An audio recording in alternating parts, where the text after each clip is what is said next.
Hey man, I'm Zach. This is the Revolting Man.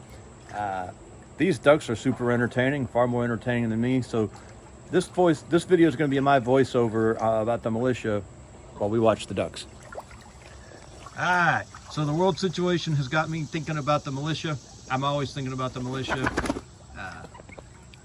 But lately I've been hearing some people complain about how, or not complain, but sort of mock the whole idea of the militia and the idea that it could ever win the Civil War, a Civil War, I'm sorry.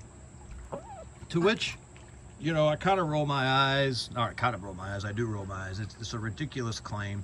The same people who say the militia could not win a civil war are the same people who will, run their mouths about the Taliban winning in Afghanistan and whoever the hell the insurgents winning in Iraq. All those was look at that. The entertainment's over. All those were militias. The Taliban is a militia. The Iraqi insurgents were a militia. They did fine. They lost a lot of men, but they did fine. And that's the thing. In both Iraq and Afghanistan, the coalition forces killed about the death ratio, casualty ratio was about 1,000 to 1. For every one of our guys that died, we killed 1,000 of them. I don't think that same ratio would hold true here in the States for a host of reasons. But let's just say it does, 1,000 to 1. It wouldn't, but let's say it does, 1,000 to 1. That's how we win. It's mutual assured destruction, man. If they have to kill so many of us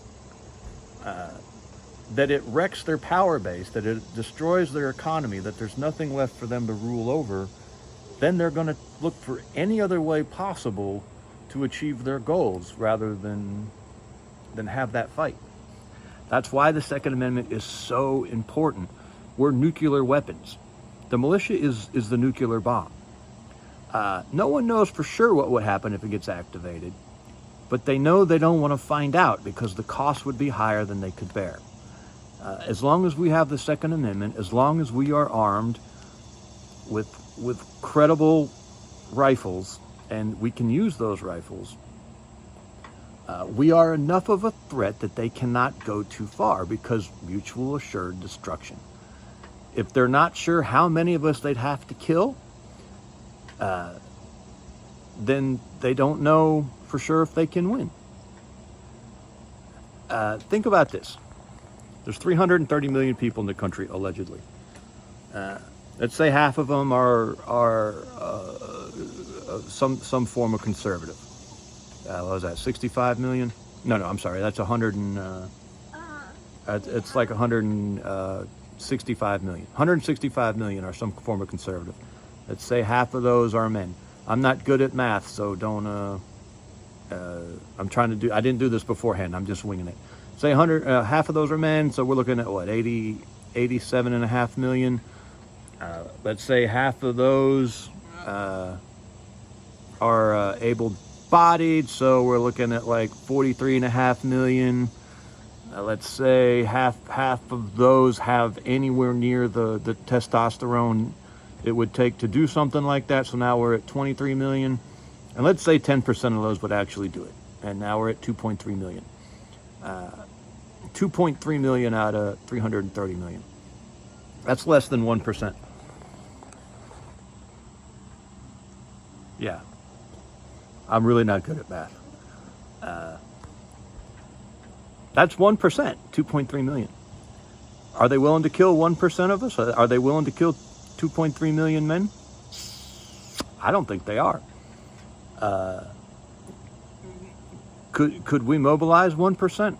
I don't know. 2.3 million is a lot of men.